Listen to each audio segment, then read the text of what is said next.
I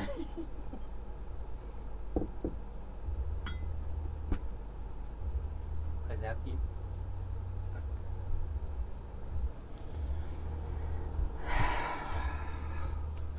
Here we go.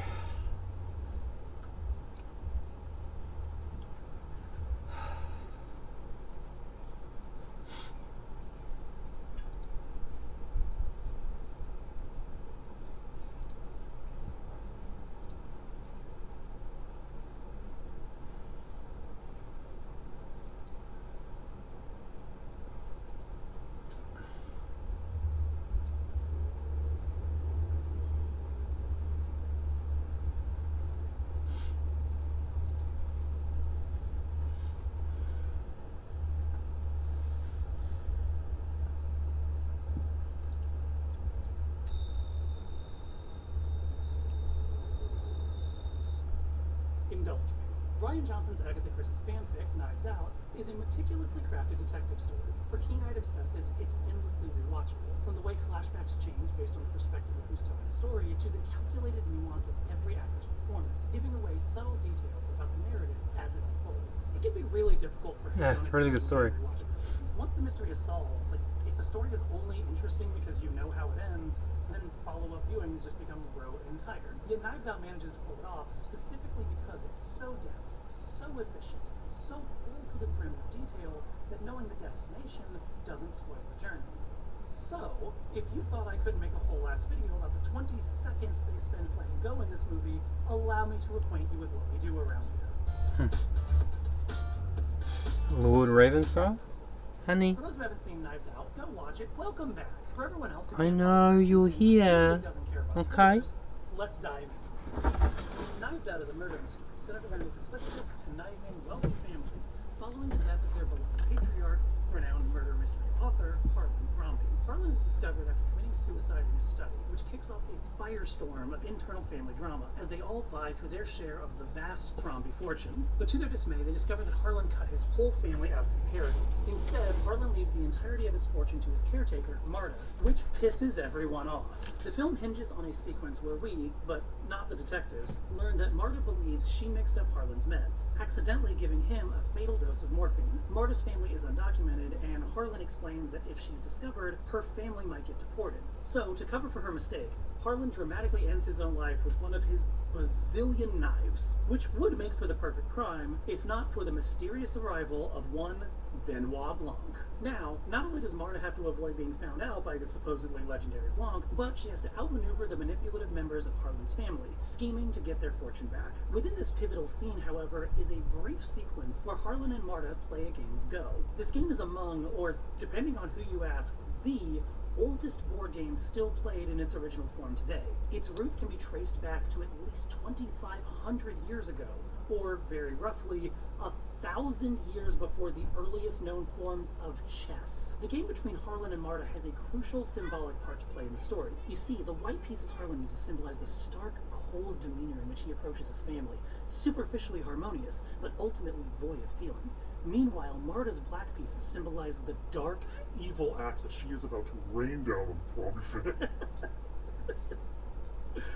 I'm just fucking with you. No, but the game does come up throughout the movie. In this sequence, we see Marta defeat Harlan at Go, rather easily, in fact. Later, asshole Chris Evans, really lovely to see him back on the big screen, by the way, notes that he thought he was the only one who could beat Harlan at Go. Now, extra super spoilers for this next bit. This guy, he did it, he's the killer, he did crimes. While Harlan cuts the entire family out of the will, Ransom is positioned as the only member of the family that might actually be able to outwit Harlan and get his share of the fortune back.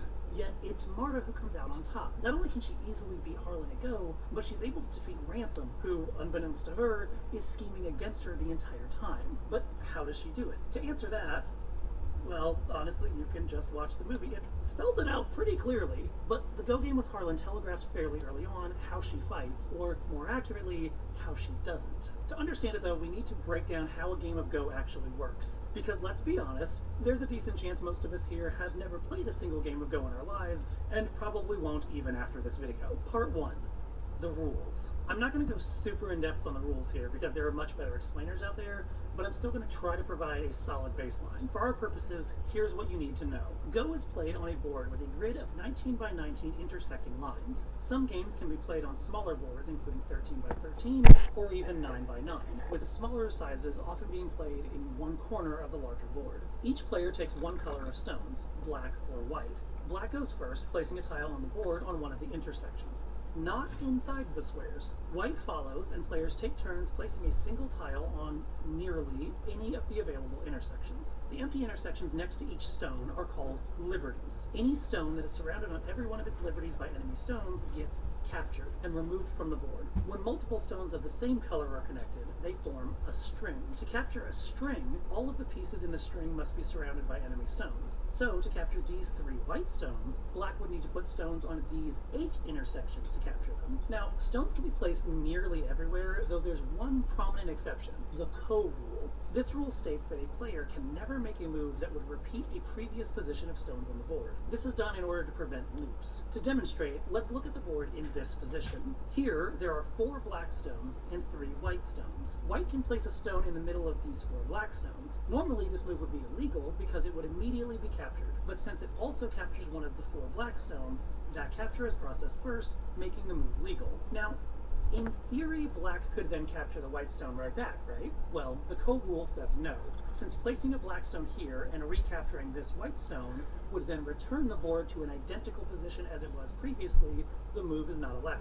Because, otherwise they just repeat the same pattern in circles forever. All that said, capturing individual stones isn't the primary goal of the game. Instead, the goal is to surround as much enemy territory as possible, laying claim to space on the board that effectively can never be claimed by your opponent because no matter how much they build within that space, it will always be surrounded by your own stones. At the end of the game, each player will receive points for every stone they have on the board, plus every empty intersection that is surrounded solely by their stones. This is actually the most fascinating aspect of this game to me, because it's a bit more abstract than you might expect from most typical board games, at least throughout much of the game. Like, by the end, sure, you'll be able to see precisely, objectively, which intersections each player controls, but until then, it's more about feeling out what their angle is. So, for example, let's assume a game ended in this state. White would control these spaces, while black controls these. A player controls territory if the only stones connected with territory are that player's color. You can think of it a bit like trying to build a fence around your yard to keep your dog in. If there's a gap, it's not really an enclosed fence, is it? So the whole fence must be completed. However, as you might have guessed, you can't really know where those enclosed territories are going to be early on. So in the early game, who controls certain parts of the board is more based on implication. Consider this early state of the board. Black and white each have one space on the board on opposite sides. Obviously, these 2 pieces aren't surrounding anything. There's empty space all around them. However, we might say that they control, or at least they are attempting to control, the left and right sides of the board. Because although they don't yet surround any territory, they clearly have a small advantage for their respective sides. Now, I know that's a lot of information, and that's a huge oversimplification, and there's a lot of nuance to high-level play. Nuance that I, a big dummy, that sucks at playing most of the games I talk about, can't actually comment on. Which is why I reached out to professional Go player Ryan Lee with the New York Institute of Go to talk about the game and help get some insights into how this particular scene played out. And before we even get started, Ryan had some comforting advice. I think the main idea I'd like to communicate is that Go isn't really hard. I mean, after you learn the rules, you can start playing. The first step is to not feel scared that the board is really big. But, okay, now that we have a sense of how the rules work, we can start taking a look at the game that we see on screen. Part 2, the setup. The scene opens with Harlan marching up the stairs to his study, while Marta is trying to wrangle him to take his meds and go to bed. As we've just learned over the last few scenes, Harlan has spent the entire day tying off loose ends regarding his estate and the dysfunction that pervades his family. He's caught his son-in-law Richard having an affair, and told him to confess to Harlan's daughter Linda, or he'll do it for him, saying, "You tell her or I will." He's discovered that Joni, who was married to Harlan's son Neil before he passed away, has been tricking Harlan into paying for her daughter's college tuition twice and stealing the extra money, so he's decided to cut her off. This is the last money you or me will get from me. And finally, his youngest son Walt has been running Harlan's publishing company, but not the way Harlan would prefer. Walt keeps trying to push film adaptations and Netflix deals. So Harlan has decided to take the business out of his hands. You're not going to be running a publishing house anymore. And now, at the end of the day, he stomps his feet and tells Marta, We are not breaking tradition on my birthday. he insists they play their typical game of Go. Already this is a meaningful character choice. Harlan has spent the entire day dwelling on his empire. As Ryan explained to me, this theme lends itself very well to Go. I think that's the part that is really interesting about Go, because Go is about building. You build your own empire from the ground up. On a macro level, Go is about expanding and defending territory and outwitting your opponent's power grabs, while on a micro level, it's about managing petty squabbles and minor disputes, which is exactly what Harlan has been doing all evening, with relative ease, mind. So, after a day of easily dealing with the trivial issues in his own family, he demands to play Marta, one of the few people who actually challenge him to a game of Go. As I mentioned earlier, you can play on smaller sections of the Go board, so this game will use only a portion of the full board. It appears that Marta and Harlan play in a 9x9 grid, starting from the corner between them. A 9x9 game is common for beginners, however, Marta and Harlan are not beginners, and as Ryan pointed out to me, the strategies for playing on a smaller board are much different than on a larger one. The smaller boards are mostly involving local fights, because the board is not that big, so as you play, you're quickly engaging with your opponent's pieces. But a full game of Go really involves first laying out the frameworks and developing the idea of whole board thinking, which is very hard or not very applicable to a small board.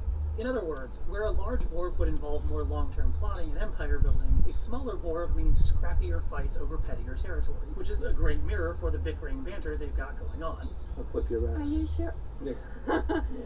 How dare you? But it also counterpoints the long-term scheming that Harlan's had to do all day. As we'll learn later, he's not only dealt with Richard, Joni, and Walt specifically, but he's also written the entire family out of his will. He's taken back the territory of his publishing empire for himself, and he's thwarted them all easily.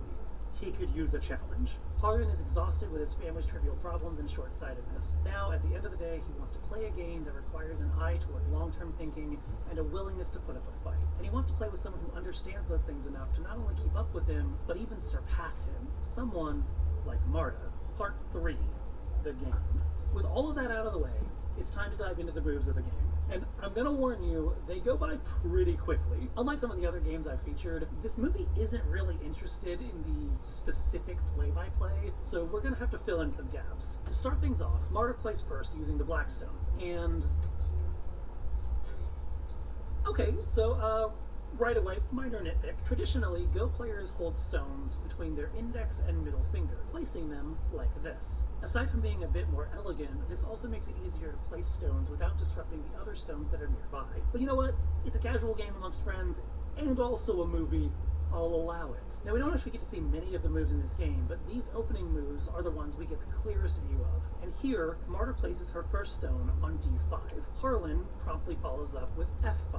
These two moves set up diametrically opposed sides of the board. Now, they just need to defend it. So naturally, Marta's next move is to jump directly behind enemy lines. Now, this is interesting for two reasons. One, because it creates a pleasing kind of symmetry.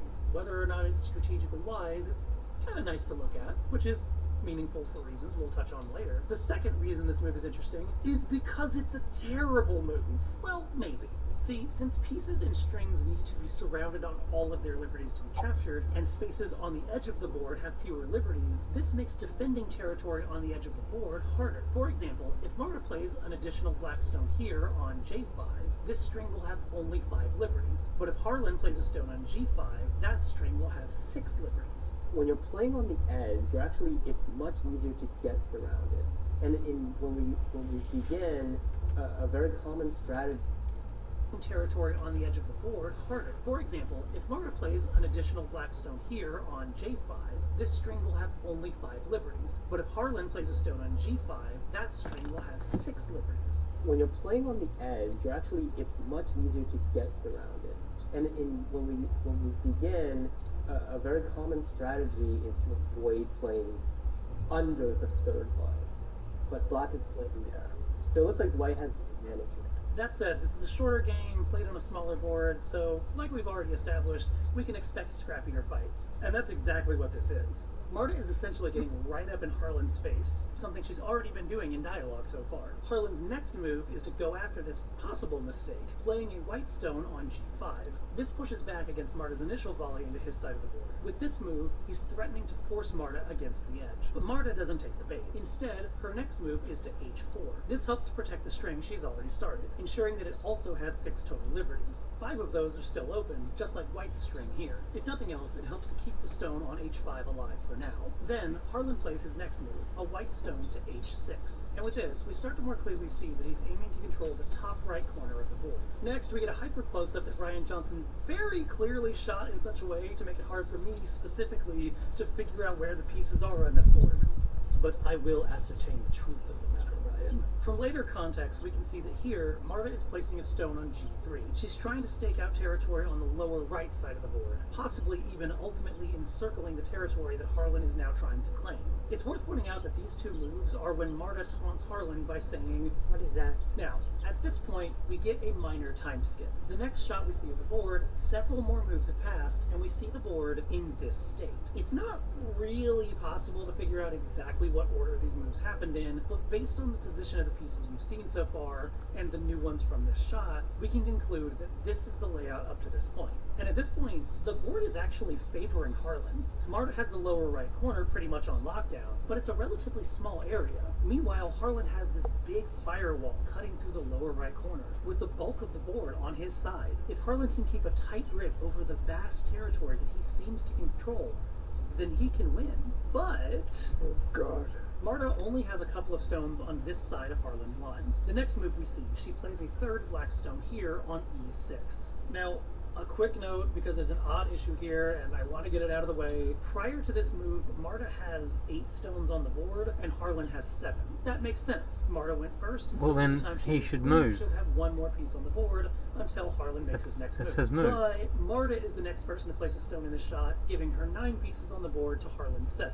This isn't exactly impossible. Like, first off, players can obviously capture pieces, which will remove stones from the board, making the count uneven. Although, given the state of the board we see, it doesn't seem like there are any obvious spots where any stones could have been captured so far. Like, I don't know, I could have missed something, but I don't see where it could have happened. Players can also pass at any time, allowing the other player to go again. I can't find any reason that Harlan would do that. Like, barring some strategic need to do so, giving away your turn is just handing an advantage to your opponent. It's not a big deal, and the end result still works, but my best guess is that it may be the case that these two moves, as we see them in the shot, were meant to be made in reverse. Harlan playing first, and then Marta, and they simply got it backwards or shot it in reverse or something. Anyway, doesn't really matter that much. It's fine. Moving on. Like we said, Marta places a stone here on e6, continuing to separate Harlan's main lines in the center of the board from the pieces in the upper left corner. Next, Harlan plays a stone on d7, reinforcing the line that's already in the corner. So, Harlan's got a bit of an advantage here, but at the same time, he's grumbling about how he always seems to lose to Marta. Why can't I beat you at this game? To which Marta replies, Because I'm not playing to beat you, I'm playing to build a beautiful pattern. This, as Ryan explained to me, is a crucial detail for illustrating the difference in how these two are playing. I think that's a really important comment. The relative position of your stones has a very strong impact on the efficiency of your stones. A very important concept to learn about Go is how to make good shape, how to make your shapes flow naturally. In other words, while it's easy to get focused on capturing specific stones or fixating on the territory you want, it's crucial to pay attention to how your lines are flowing. Do they have room to grow, to connect, to reinforce each other? It's not just a matter of whether you're winning at building, but what you're building. Okay. Last we looked, Marta wasn't doing so hot in the game against Harlan. So what happens next? Well, we get another time skip. I told you, this game does not take up much screen time. Harlan says, It's basically over. and then we get the next view of the board right before the last couple of moves. And a lot has changed. The shots are framed a little tight, but based on what we know of the board's previous position and the new info we get from this brief shot, the board should look something like this. And right away, we can see that the balance of power has shifted dramatically. Once again, we don't know what order most of these pieces were played in, and there is a possibility that there are more pieces we don't get to see in the bottom left corner. The last couple of shots of the board are cropped extremely tight, and I count about 5 more visible black pieces on the board than white pieces. I also can't come up with a good explanation for the difference this time. There are a few places where theoretically a white stone or two could have been captured within this cluster. Like maybe there used to be a white stone on B6 or A7, but they got captured whenever these stones were added. It's hard to say. The point is, we're dealing with information gleaned from exactly 6 shots in 20 seconds of film. We work with what we've got, but what we can see of how the game's progressed shows Marta's approach paying off. The last we saw, she had these 3 black stones creating a small V. Now that V has expanded from D6 in the center all the way up to A8 in the upper left and G8 on the upper right. It's worth noting, by the way, that diagonal pieces aren't considered connected strings, and they're somewhat vulnerable since individual stones along that line are still easy to surround on just 4 sides. But building out barriers this way also allowed Marta to drive a wedge between Harlan's stones. This has effectively split Harlan's territory. The cluster of white stones in the upper left is cut off from the bulk of the stones on the lower right. As it is, it only has 3 liberties left, and can't connect to most of the other white stones on the board. This wouldn't be that much of an issue. The amount of space that Marta controls in the upper left isn't that huge, but Marta also has a strong set of strings controlling the lower right section of the board. This is a direct result of Marta's earlier aggressive moves, going directly into Harlan's territory. By building out some small strings here, she's made it more difficult for Harlan to claim this half of the board either. His attention is split. At this point, Harlan knows that he's done for. He says, It's basically over. and then we see the final 2 moves. First, Harlan plays on G6. This is a pretty good move as it strengthens his largest string here. He might not get much for that, but it's better than nothing. And then, Marta does something that utterly perplexed me for the longest time. In fact, it's the reason I decided to make this video. She placed a stone here in F8, and I was confounded by this move. Placing a stone in a spot surrounded on all sides by your own stones, inside territory you already control, it makes no damn sense. Compels me though, and that's when it occurred. They never actually said they're playing Go at all. Harlan tells Marta that We are not breaking tradition on my birthday. but he never actually says what that tradition is. Furthermore, both Ransom and Harlan are perplexed at Marta's ability to win their games, but only Ransom ever calls it Go. I just thought I was the only one that could beat him at Go. But when Harlan expresses disbelief, he merely says, Why can't I beat you at this game? even during the recap of the events, they only ever refer to the Go board. He explained that they had just knocked over the Go I board. just knocked over the goal boards. But Go is not the only game played on the Go board. There's Pente, a game where sets of 2 enemy stones can be captured by flanking them on either side. No. In this game, we repeatedly see both players leave pairs of stones uncaptured. There's Alea Evangeli, a Toffel-style game, but no, that has a specific starting position.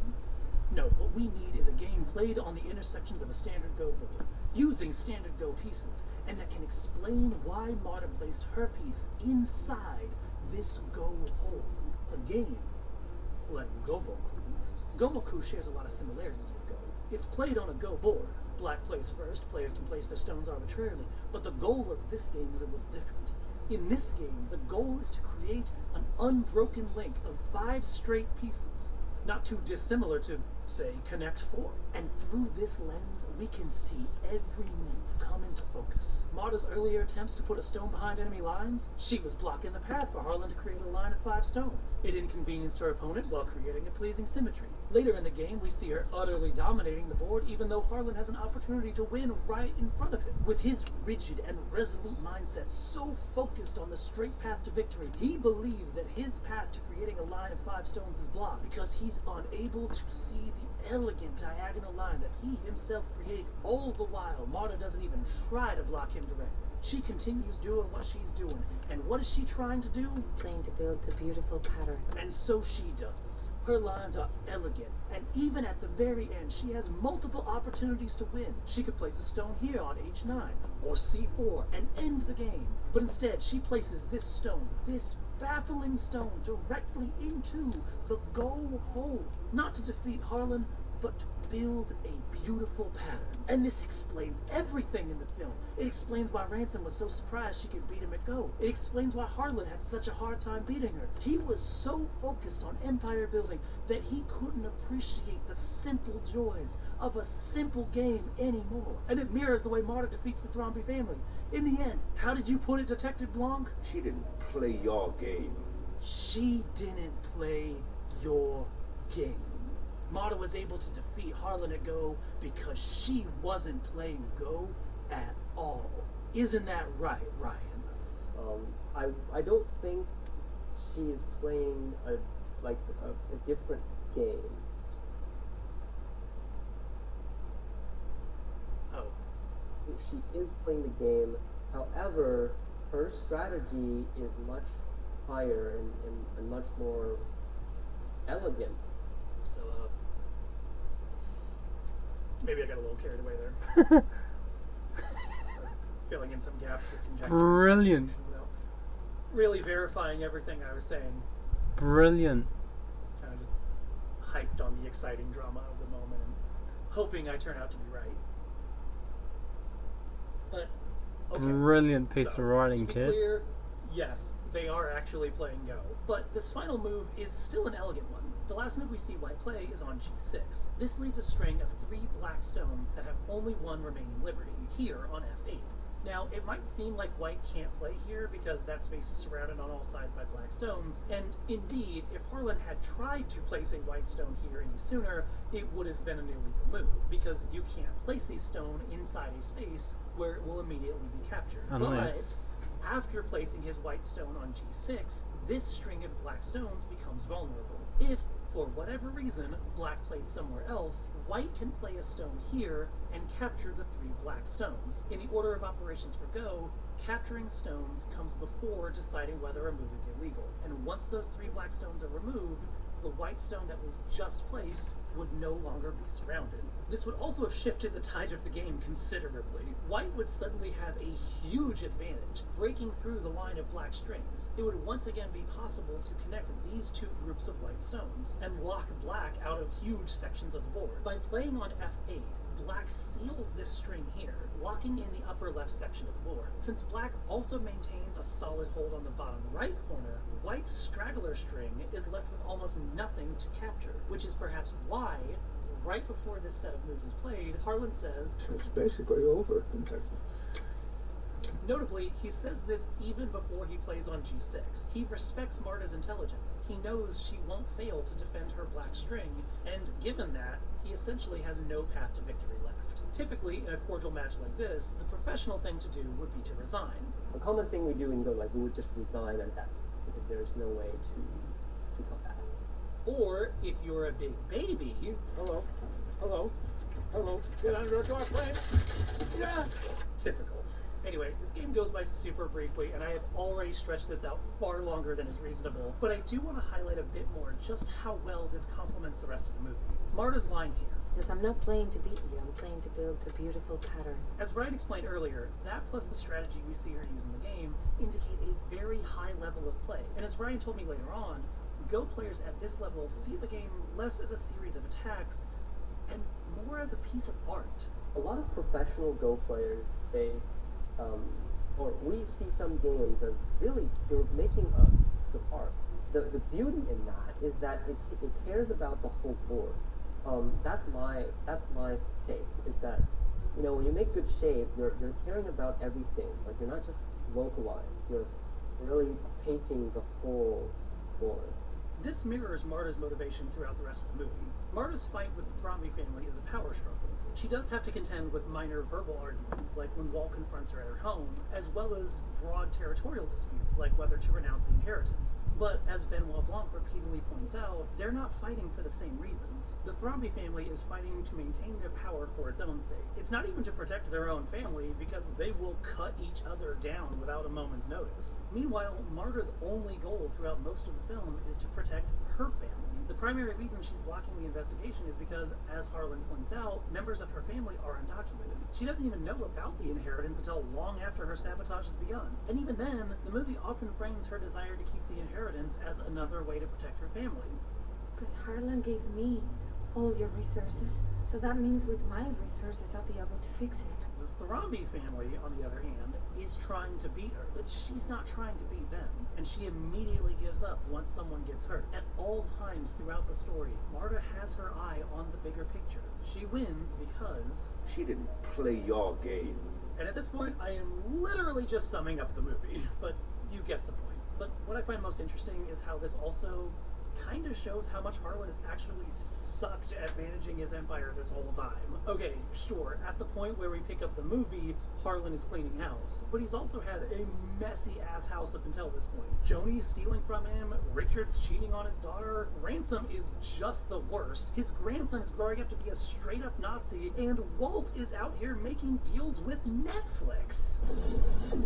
But even as Harlan supposedly gets his house in order, he's still playing the same short-sighted game for control. He put Walt in charge of his publishing empire, but he never allowed Walt to actually have any control. Because, as he puts it, They're not our books, son. They're my books. in doing so, he deprives his youngest son a chance to build anything for himself, which might mean carrying on the legacy in a way that Harlan might not want. But since Harlan has to win the little battles, he merely takes control back.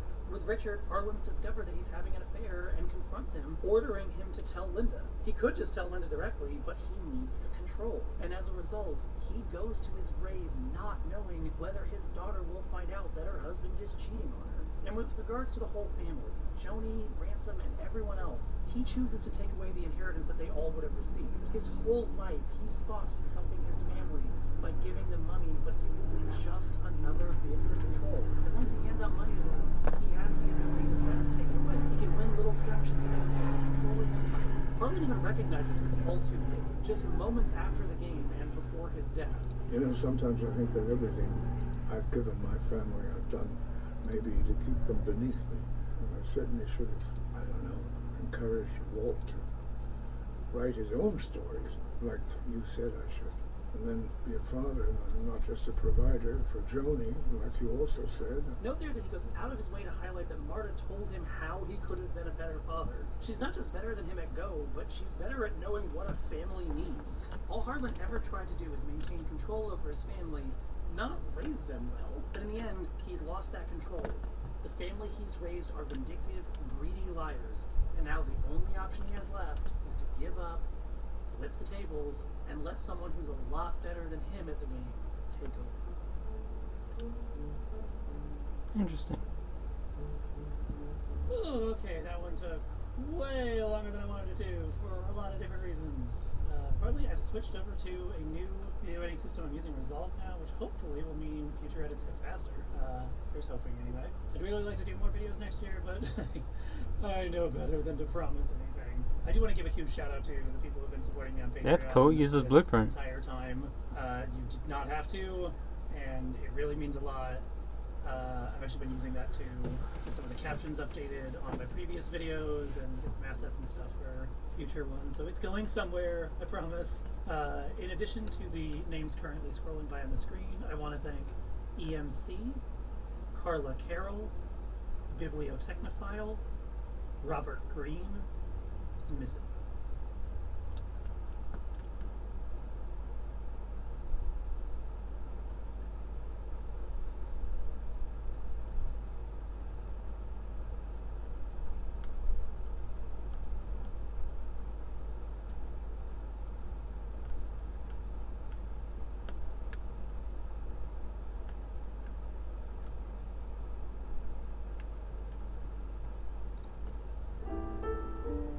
"12-minute analysis, 32 minutes." Time loops are some of my favorite mechanics in storytelling. From movies like Groundhog's Day, Edge of Tomorrow, or Triangle, to books like the first two-thirds of Evelyn Hardcastle, that one really good episode of Doctor Who, or even certain other stories that this channel is more prone to covering. There's a certain novelty to the puzzle solving inherent in a story about a looping period of time that's difficult to find anywhere else. And since there's only so many stories that tackle this topic, you might be hard-pressed for more content if you fall for the genre like I did. In video games especially, time loops haven't received too much in the way of attention. I mean, yeah, there was that one Zelda game, but the list is pretty small. There is, I think, a very good reason for this. There are certain conventions and game mechanics that make looping time periods a little less viable within the medium, but we're going to stick a pin in that conversation for right now. That is, of course, not to say that video games can't use time loops in an effective way, and with the recent success of The Outer Wilds, I think games are finding their footing in using time loops in their stories. Which brings us, thematically, to 12 minutes.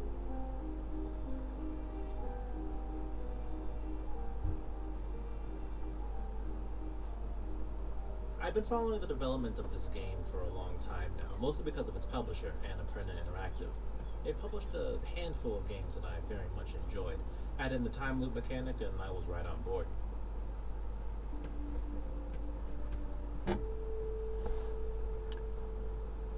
Repetition isn't a hard sell in video games. Fundamentally, repetition is at the core of lots of game mechanics. You go forward, jump on the Goomba, you reach the castle and go to the next level to do it again. The issue of repetition isn't so much a problem with game mechanics as much as it is a problem with story design. Time loops in particular are tricky because of how repetition is the gimmick of the whole story, but well-executed stories can pull this off in an engaging way. Take, for example, the 2007 film Time Crimes. It follows a man who is lured into a forest and is attacked and chased by a man whose face is wrapped in bandages. The man escapes to a nearby silo and is made to hide out in a strange machine full of liquid. I know it sounds weird when I'm saying it like this, but the film is good, trust me. Anyway, the man climbs out of the machine a few seconds later, only to find out that he's gone a few hours back in time. From this point on, there are several times within the film where you see the same scenes from earlier in the story, but from a slightly different perspective, which makes engaging with the film a more worthwhile endeavor. Questions you may have when watching a scene for the first time, like, what was that doing there, or who was that person, can be answered when watching the same scene play out, but with new information. So what's the deal with 12 minutes? When you first boot up the game, you seem to be an average man just coming home from work. You greet your wife. She's made dinner. By all means, it's a typical night in. 5 minutes later, a man dressed like Agent 47 and voiced by Willem Dafoe breaks into your apartment, claiming to be with the police. He assaults you, coerces the location of a prized stopwatch from your wife, and then he kills her. This is a strong opening, and it offers a lot of questions. Who is this man? Did he have the right house? If he did, who was your wife really? Was it a hit job? What's with the watch? Lots of things the player wants to know, so we go back in time. As you may have guessed, the story of 12 minutes takes place over the course of, 12 minutes. The loop restarts in 3 different ways. Anytime your character dies, anytime he tries to leave the room, or if 12 minutes elapse, then the loop restarts on its own. Wait, but, God damn it. This is reminiscent of time loops like Groundhog Day or Happy Death Day, wherein the loop restarts at the end of the day if the trapped character dies, but the limit of 12 minutes adds a layer of stress. The player has very little time to gather information that could lead to whatever solution permanently ends the loop. The game plays with this in some fun ways. For example, the player will inevitably try to rush performing whatever task will help them gain information or return to a place that they were in an earlier loop, meaning that you'll probably start ignoring your wife's romantic gestures out of haste, so she understandably starts saying things like, "Not now." Okay. Rude. There are these little moments of non-diegetic humor sprinkled throughout the game, in reference to everyone's least favorite thing about movies. When the hitman first ties down your wife and interrogates her about the watch, she'll refuse to tell him about it, and the hitman decides that torturing you will make her talk. However, by intention or not, the hitman strangles you to death, resetting the loop. But before it all ends, your wife says, Please, just watch. Is it?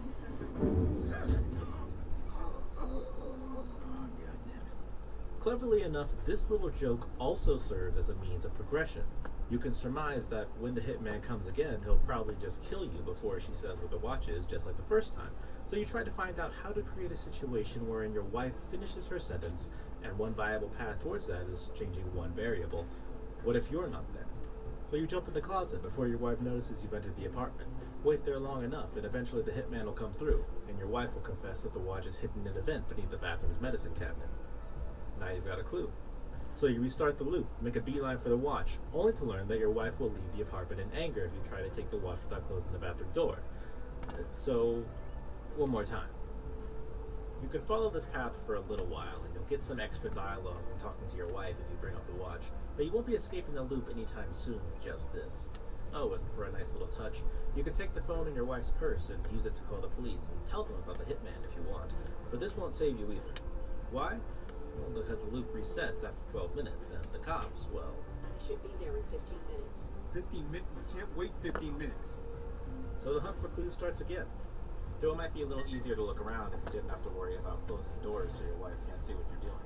Luckily, there are some sleeping pills and medicine cabinets, so...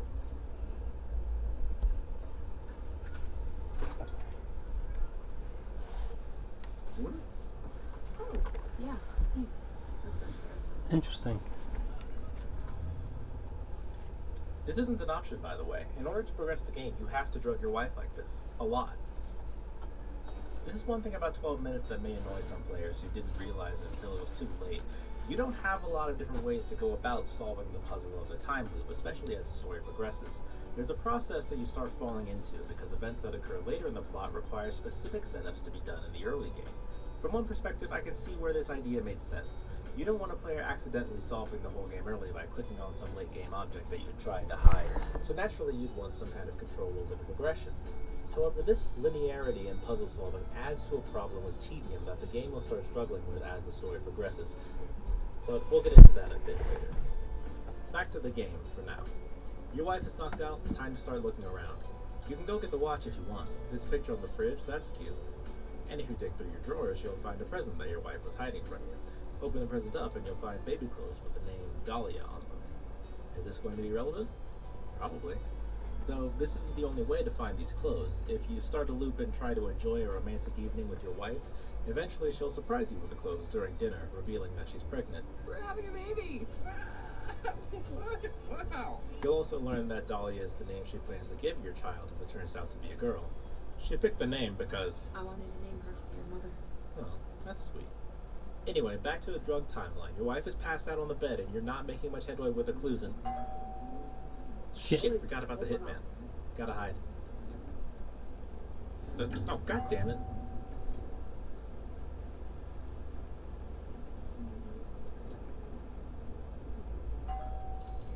Come on, I know you're home. Open the door.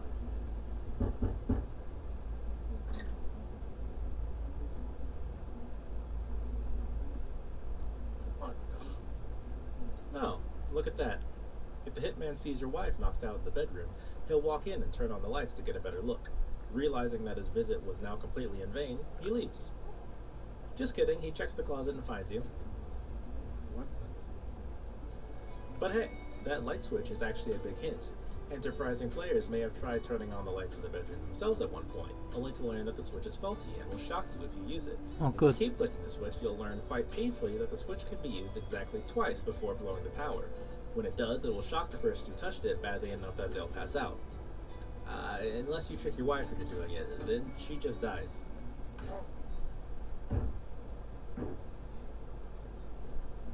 Oh shit! Oh, okay. Hey, you're okay, right? Just a shock. God damn it! I knew you should have gotten that fixed. Well, I guess she won't be needing these. Why booking meditations? But we can use this on the hitman, can't we? Alright, new route. Start a loop. Grab the mugs. Drug your wife. Hit the switch. Hide in the closet and wait for the hitman to come. He'll break into the apartment, see your wife in the bedroom, turn the lights on. What the?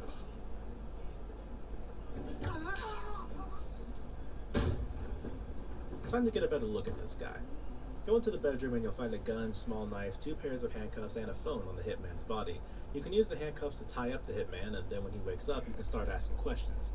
But of course, he's not giving answers. Guess it's time to start stabbing. Whoa, hey, what are you doing with that thing?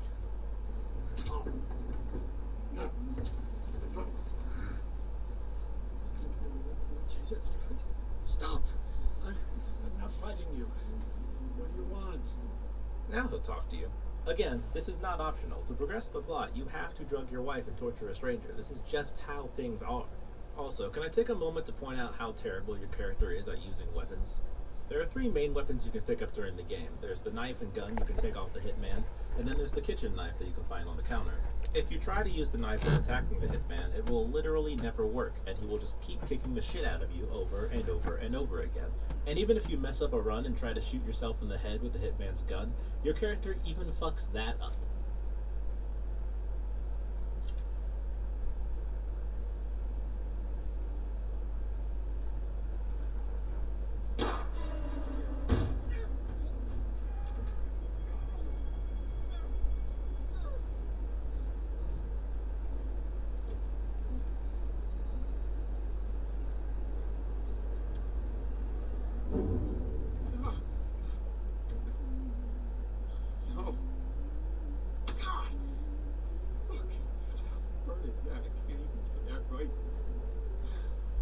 There's probably something to be said about how graphic and drawn out this animation is, but I'm not going to touch on that here. Moving on. You can get one thing out of this encounter without torturing the man. If you go through the messages on his phone, you'll find a contact, Bumblebee, his daughter. Scroll down through the messages and you'll learn that she has cancer. Interesting info, not sure how it's relevant yet, but keep that in the back pocket. You can also learn Bumblebee's number. Might as well. Might be useful. Anyway, back to torturing this hitman. I'm gonna hurt you again if you make me. Unless you've been taking too long, in which case... What? Wait. Oh, god damn it. Now you gotta do all this shit again. Okay, so your wife is knocked out and the hitman is tied up on the floor. Back to business. After you stab or shoot the hitman, he will tell you the reason he's attacking you. 8 years ago, your wife murdered her own father on New Year's Eve. The hitman was close to her father and is chasing revenge. She taught me everything I know. It was good. That monster murdered. You can ask the hitman for more information, and he'll elaborate somewhat on his friendship with her father until... Okay, I really don't want to have to go through that whole process again. We have some more information now. Let's try asking our wife about this whole murder thing. I wanted to tell you. I'm sorry. I know it doesn't matter, but I am. I gotta go. Wait.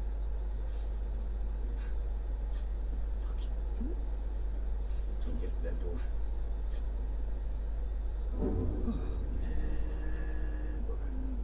Oh, she left. Yeah, that's fair, I guess. Let's see if Bumblebee's got something for us. Hello? Hey, I got your number from your dad. What? Your dad says that my wife killed her father. He's coming to hurt her. This isn't funny, you creep. Could you just talk to him, please? He will listen to you. Maybe she shouldn't have been a murderer? I mean, Lose my number. Alright, maybe not. But actually, if you insist that your wife is innocent, you can convince Bumblebee to call her father, and try to convince him to listen to you. Hey, Bumblebee. What's up? What do you... Honey? This doesn't seem significant, but trust me, it is. You think you're funny? Calling my family? Look, we need to talk about something. What is a time loop, really?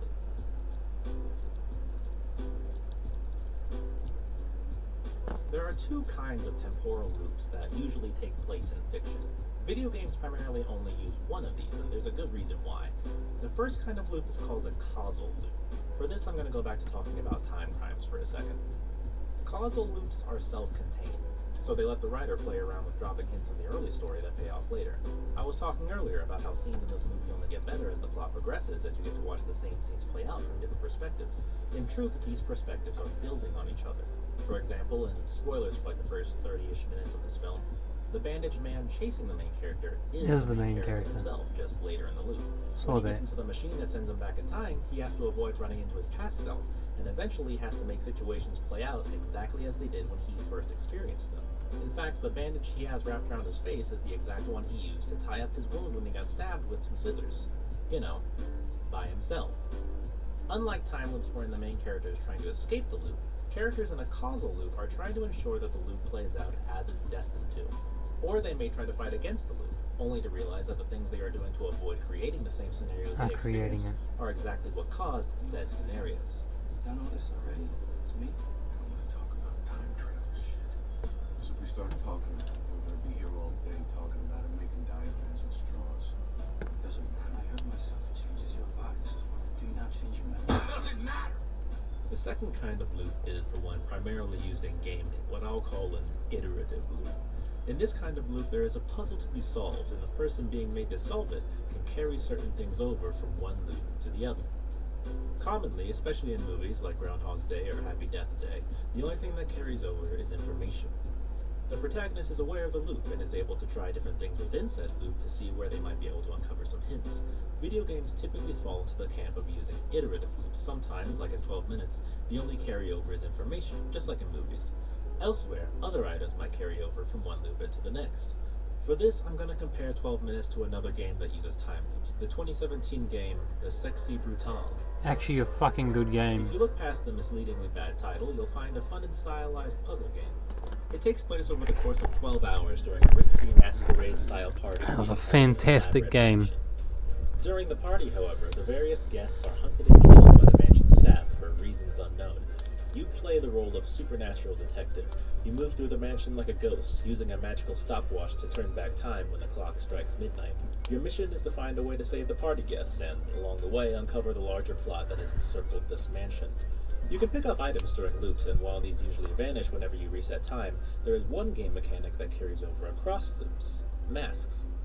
Every time you save a partygoer, they give you a mask, which can bestow special abilities that carry over between loops, unlocking parts of the mansion that were previously hidden. So how do we compare this to 12 minutes beyond the similarities in the time loop premise?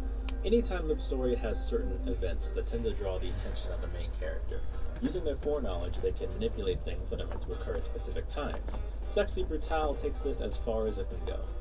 For example, in the game's tutorial, you are made to save Reginald Sixpence, a man who is shot to death in the cathedral at 3:45 p.m.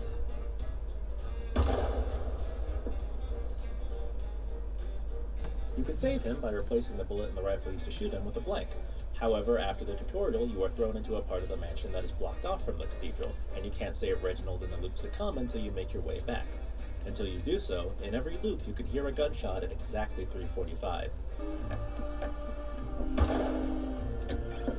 The exact nature of each partygoer's death makes it so that the player is capable of finding a solution to avoid each death via puzzle solving. Progression is straightforward. Once you save one guest, you move on to the next, and there's enough detail put into the mansion that you're rarely in a position where you're waiting for a specific event to happen. Tailing the paths of the staff and marking it on your map is a key game element, so you almost always have something new to do during a loop. Compare this to 12 minutes, which largely has one event. 5 minutes in, a hitman arrives, tries to kill you and your wife. That's the whole loop. One event. If you start a loop and do nothing, all your wife will do is sit on the couch waiting for dinner. The search for information becomes rote, as you are very limited in your means of gathering information.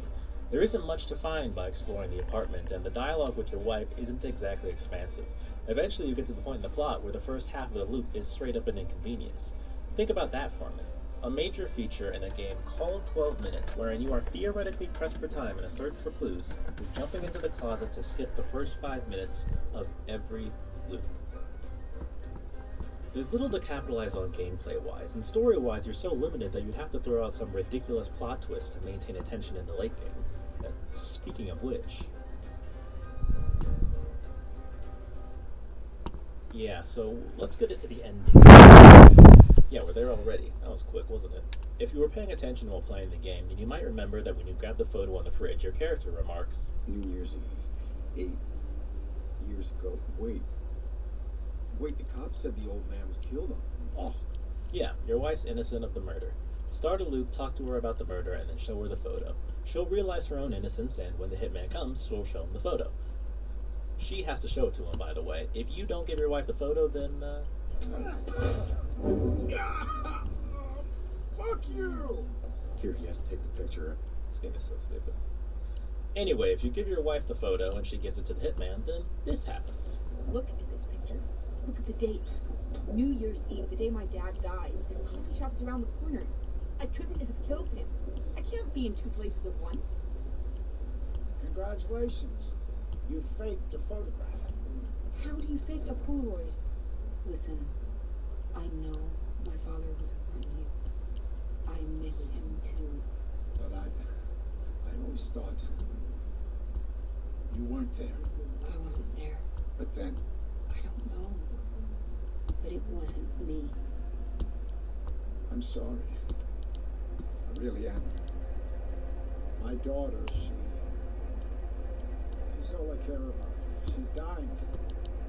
And the insurance one. I can't pay for the treatment. That watch, though, it could cover it all. God, if she knew I was doing this, thank you for not.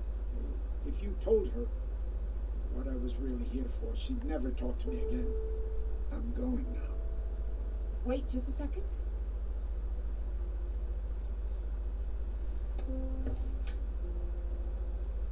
Here, take the watch. You need it more than I do. She does. I'm pretty good at finding people, obviously. I'll find out who killed your father. Thank you. Actually, there's one thing that might help. What? When I found him, he lost a lot of blood. I tried to stop the bleeding, but... Anyway, he was saying something. What was he saying? Just the word monster, over and over. I always wondered what it meant. It's my brother. Oh my God. You have a brother. That's right. She was right all along. When my father and my nanny were having their affair, there was a baby boy. That's him. I didn't know. I'm sorry. But I'll find him. For you and for him. Thank you.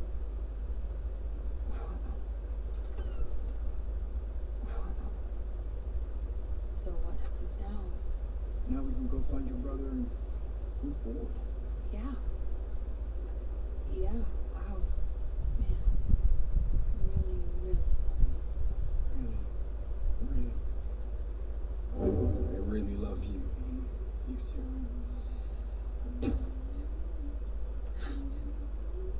I don't know. I just don't know. Yeah, I guess it makes sense we're not quite done yet. This is the point I was talking about earlier where the first half of the game is just worthless. That's now, because the hitman isn't the puzzle anymore. It's the question of who killed your wife's father. Instead, the hitman is just an inconvenience because he cannot physically help you find the killer at all. Furthermore, at this point, there aren't any more clues to be found in the apartment, so how do we solve the mystery? Well, you connect two dots. That's it. When the hitman learns of your wife's innocence, he'll say, I'll look for your brother. I'll start with the nanny and go from there. How much do you remember about her? What? It's been a long time. Do you remember her name? Something flowery. Yeah, daisy, something like that. I'll dig into it. I'll let you know when I know more. hey, you know what's a flower? A dahlia. That's a flower. Dahlia. That's it. Her name is Dahlia. So you have to give the baby clothes from the drawer to the hitman to prove this is the case. Let me just say that again. You have to show some baby clothes to the hitman in order to progress the story. Anyway, everyone brain blasts at the same time and... She was my mother.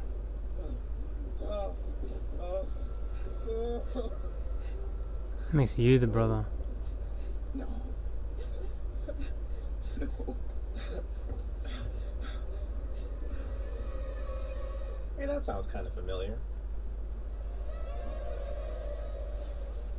Yeah, that's the big twist. You killed your dad and married your sister. How, edible. So now what? Well, now the game, having completely given up on setting the story in one room, teleports you to the past, where the younger you is talking to your still alive father. Look, I know this is a lot to drop on you.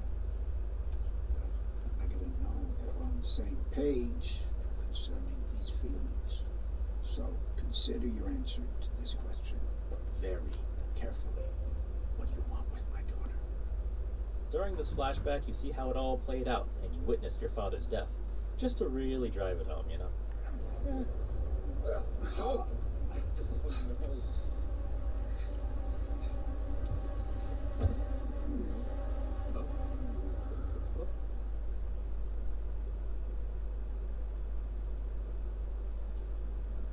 And we're back to the apartment. What now? I mean, you could tell the truth to your wife, but you don't have to. No, not just yet. Would you care to dance? Ooh. Dance.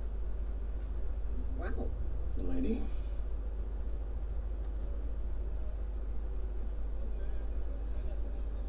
This is nice, huh? I'll give the game 1 point here. It did actually prepare dialogue in case you did this before telling your wife the truth. No, you dance with me? In this? What sick fucking game are you playing? Wait. Fuck you. 1 point, game. 1 point. But then again, I think I'm gonna have to take that point away. Why? Well, because shortly afterwards... You hear me? Get out of my apartment. I never want to see you. Sir. Please. I can't take you anymore. But to actually progress the game, you have to come clean to your wife/sister and promise to turn yourself in when the hitman arrives. Then, in a moment I could not make up, the game bends over and shoves its biggest flaw right in your face.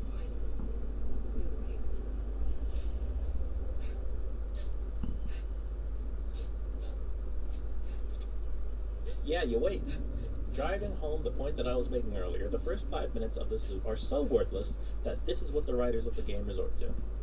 Well, if we're waiting, might as well make the most of it.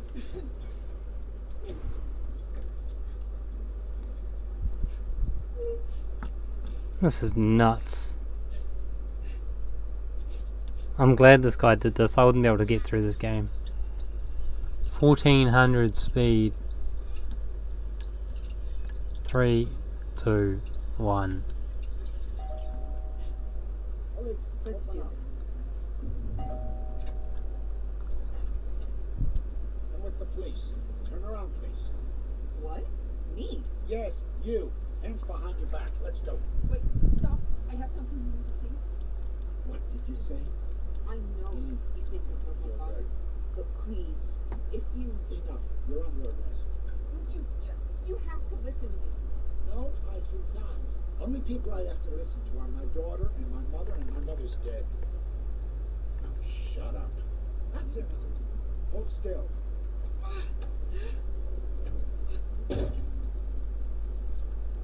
Help me. Don't move. Please come.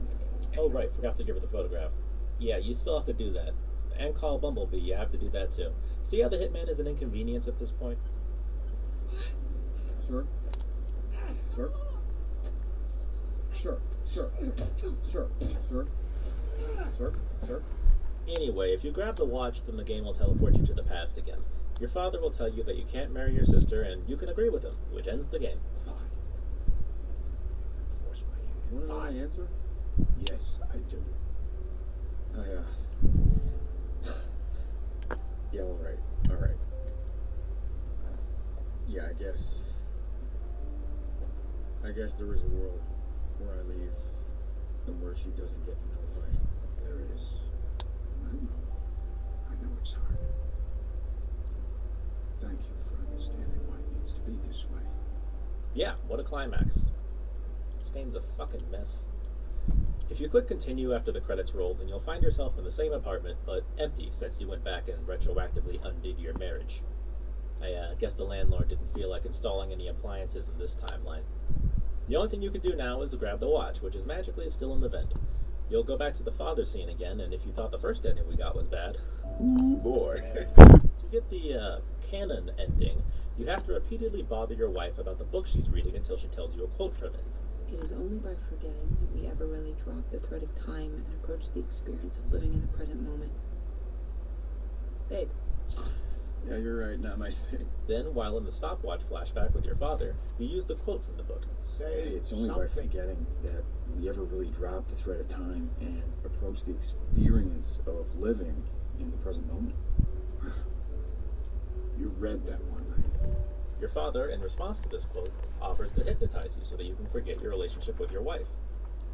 Yeah, you heard that right. If you just sit there and wait for your father to finish the monologue, that's exactly what he does. Hypnotizes you. Not only does the game end, this is the only ending that completely resets the game. If you click continue, it's just like a fresh install. You do have a remarkable imagination, the stories you've created. But believing them so strongly, so deeply is unhealthy. You have to let her go. You can't keep obsessing over her. Sometimes things just are what they are. It's time for you to wake up. Turns out that these weren't flashbacks at all. The truth of the game is that it actually took place during this scene with your father. The part where you're living a happy life in your small apartment was a mere figment of your imagination that you're daydreaming during this conversation with your dad. This is the canon ending. So, let me explain why this doesn't work. First, forget the game's real explanation that I just told you. Imagine the story we were given up until this point. You, a young man making his way in the world, were pulled aside by your father and told that the woman you love and were planning to marry Is your was in sister. fact your half-sister. He told you that you couldn't be married to her. You're reeling from the shock, so you argue. It's almost out of instinct. It turned violent, and by horrible accident, you ended up murdering your own father. You can't cope. You don't know how to. So your brain blocks the event, lets you carry on like it never happened. You live a happy life with a woman you love for years, until one day, by some cosmic justice, you are brought to heel and forced to relive the events of your past. The only way out is to forgive yourself, admit responsibility, turn yourself in. What's at stake? This isn't just your life, but your wife's and your unborn child's. They deserve a better life. And you can't live the lie for the coming decades. It's all come to a point now, and it's time to act, to do one good deed. The one good deed that could begin to atone for what wretchedness you brought on the world.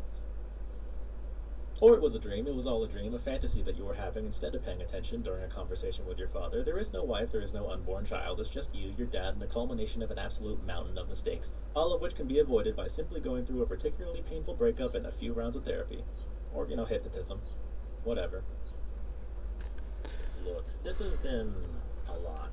So, what's the takeaway from all of this? Video games suck. What I'm hoping you get out of this is go play Sexy Brutale. It's really good, really fun, and listen to the soundtrack. It's a great game. Goes.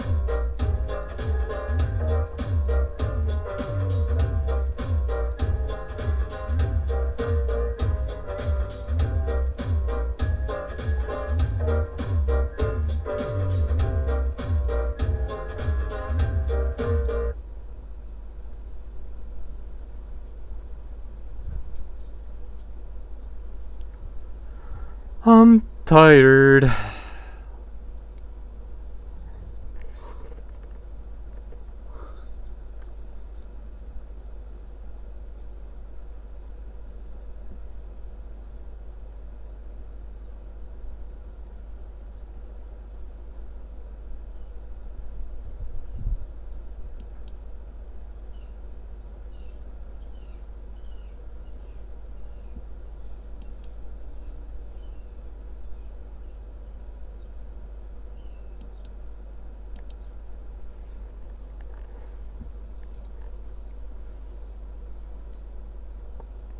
I went through some of the most bizarre TV shows ever and put them all into an iceberg chart, with the most commonly known ones at the top, and the farther down we go on the iceberg, the more obscure and strange things get. That looked a lot like a very cool version of Subnautica. Cash was burned to dust by art duo the K Foundation, who withdrew £1 million of their own money in 1994, flew it to the back of an abandoned boathouse in Scotland, and set it all ablaze. Are you wondering why? You should be. The stacks of 50-pound notes took over an hour to burn, and after the deed was done, the art duo filled a briefcase with the ashes to sell to art exhibitions, but no one wanted it. And those ashes were the only evidence of what they did, because the K Foundation, staying on brand with their self-destructive ways, destroyed all footage of the event. Or so they thought. Their cameraman secretly saved the master tapes, which we see here in the BBC documentary, The K Foundation Burn £1 Million. The exact reason why the K Foundation burned the money remains a mystery even to the artists themselves. Bill and Jimmy screened the footage to audiences, asking them afterwards, is it rock and roll? Some believed it was very rock and roll, some saw it as a waste, and some didn't really care, because not my money, not my problem. 10 years later, Bill and Jimmy said they regret doing it. Jimmy told BBC, every day I wake up and think, oh god, I've burned £1 million and everyone thinks it's wrong. And Bill said, it's a hard one to explain to your kids, and it doesn't get any easier. Don't be so hard on yourselves, guys. There's been plenty of $1 million art projects that didn't pan out. You just burned the money and saved everyone the time. A noble act, if you ask me. If you've been on a flight recently that was more turbulent than usual, it may have been piloted by a dog. Dogs Might Fly was a real-life TV show with 12 abandoned dogs handpicked by experts to become the first dogs to ever fly a plane. The show put the dogs through a series of challenges, and the 3 top dogs went to flight school to prove that you can, in fact, teach an old dog a new trick. And they may have had a human co-pilot to get commands from, but they really did the damn thing. So this may be more than a cute television moment and the beginning of a radical shakeup in the evolutionary ladder. And afterwards, all the dogs were adopted. You earned it, pal. In the early 2000s, Geico had a popular commercial series featuring That's cavemen trippy as living shit. in a modern world, with the premise that I remember using this. Geico's website is so easy a caveman can do it. It was a smash hit, garnering dozens of commercials over the years, an induction into the advertising Walk of Fame, courtside seats at Heat games, and even a fan page where fans of the Cave Crew discussed the growing rumors of a caveman TV show, which was later confirmed in 2007. But controversy surrounded the show before it even aired. The pilot was accused of being racist, as some critics thought the cavemen were being used as a metaphor for African Americans. They remade the pilot with some changes, and Cavemen premiered in October 2007 with a cast that included Nick Kroll in one of his first big TV roles. But viewers and critics bashed it, and ABC bonked Cavemen on top of the head halfway through its 13-episode season. It's now considered one of the worst TV shows ever, and folks argue that making a TV show based on a commercial was a bad idea from the beginning. But I don't know, I'm sure there are commercials this would work for. Like, what if they made a TV show with Flo from Progressive? Oh wait, she was in this too. Everything came full circle when the Cavemen returned to their original gig in Geico ads, even cracking a joke about the failed show in a Super Bowl commercial. Why not just use real cavemen? If you're watching this video, the world has ended. At least that was the plan when the Turner Doomsday video was made over 40 years ago. When CNN launched in 1980, its founder, Ted Turner, promised that, barring satellite problems, we won't be signing off until the world ends. We will cover the end of the world live, and we'll play Nearer My God to Thee before we sign off. Crazy that it's the first day of his news channel and he's got Doomsday on the mind, but that's a sign of the times when the threat of nuclear war was imminent. And it had people wondering for decades if Turner actually had something locked and loaded for the apocalypse. The mythical Turner Doomsday video was the stuff of legend, but its existence wasn't confirmed until 2015 when a former CNN intern leaked a copy of it. The low-quality 1-minute video shows a military band performing at CNN's Georgia headquarters. The former intern claimed the video was stored in CNN's archives under the totally inconspicuous heading, Turner Doomsday Video, hold for release till end of the world confirmed. To me, this is one of the coolest instances of lost media being found. And so much time has passed, I wonder if an apocalyptic situation were to arise, would they still use this video? Only one way to find out. This is the most blatantly fake reality show in existence. Food Network's Mystery Diners features Charles Stiles and his surveillance team going undercover into restaurants to spy on misbehaving employees and catch them in the act. A disclaimer at the end of episodes reads, "The people and events depicted in this program are real. Certain events may have been reenacted for dramatic purposes." Understatement of the century. In one episode, a seafood restaurant has an issue with lobsters mysteriously vanishing. Turns out one of the waiters is secretly a lobster activist, playing double agent, stealing lobsters out of the tank, running down to the beach, and hucking them back into the sea. Hey, it's called the Food Network, not the Good Network. And they have technology to disable vehicles too. Disable that delivery vehicle now. Despite this show being so bad it's almost insulting, Mystery Diners survived for 11 seasons, and that's the biggest mystery of them all. People love to watch people open vaults, but if you have a vault to open, whatever you do, don't disappoint. A valuable life lesson that Geraldo Rivera could have used back in '86 when he hosted a live television special to open the secret vaults of famous mobster Al Capone. The Mystery of Al Capone's Vaults was the highest rated syndicate special ever, with over 30 million viewers. The 2-hour special was advertised as possibly revealing millions of dollars or other fun things like the bodies of Capone's criminal rivals, all on live television. Months were spent excavating the hotel, which led to cool discoveries like hidden staircases, brothels, escape tunnels, and we're learning all about these mysteries as Rivera and his team are down in the chambers of the hotel, knocking down walls by any means necessary to get inside the vaults. But with every commercial break, Rivera is slowly coming to the realization that nothing of value would be found. When the vault was finally opened, the only things inside were dirt and empty bottles of moonshine. Even TV networks in the 80s knew that sometimes you gotta do it for the clickbait.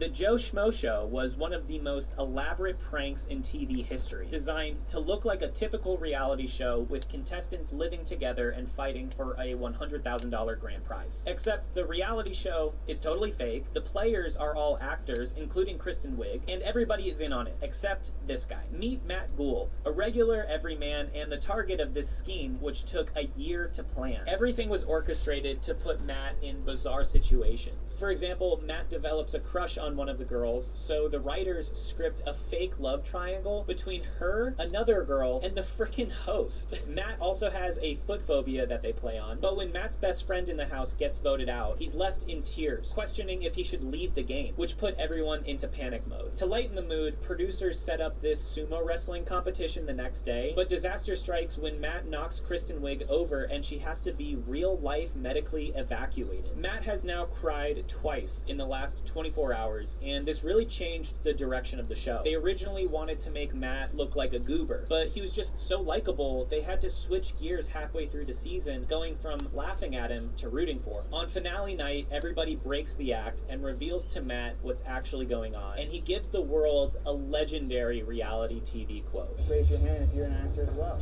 What? What is going on? Matt is so confused he looks high, grabbing balloons off the ground to hug. He's a total trooper though, and in the end, the Joe Schmo Show was a celebration of a guy who's just a good dude. An episode of the harmless Pokemon cartoon caused almost 700 kids to be hospitalized. The incident, known as the Pokemon Shock, happened during the episode Dino Senshi Porygon that aired in December 1997. It features Ash and the gang entering cyberspace to stop Team Rocket, who have stolen a prototype Porygon. While inside, Pikachu's Thunderbolt attack causes an explosion, making the screen flash red and blue at about 12 times per second. The visual effects caused seizures in a significant number of viewers. No. 685 kids getting sent to the hospital, and the total number who reported symptoms of blurred vision, headaches, dizziness, and nausea was about 12,000 children. But the real victim was Nintendo's stock, which fell 3%, and the Pokemon series went on a 4-month hiatus, with the Porygon episode never airing again. I believe there's an alternate universe somewhere out there where this episode single-handedly topples the Pokemon empire right here in 1997. And it did forever change Japanese television. After the incident, a message would play before all episodes of television, warning viewers to not sit too close to the screen and to only watch in a bright room. Porygon became the fall man and was never seen in an episode again. But in 2020, their official Twitter account cracked a joke, tweeting, "Porygon did nothing wrong." Which is true because it's Pikachu's attack that technically caused the flashing lights, not Porygon. Still, the tweet was deleted quickly after, so I guess it was still too soon. We've had game shows in taxi cabs, supermarkets, our cell phones, and now we go where no game show has gone before, the delivery room. No. Labor games get... No, you can't do that. You can't do that. Fuck, I need to sleep.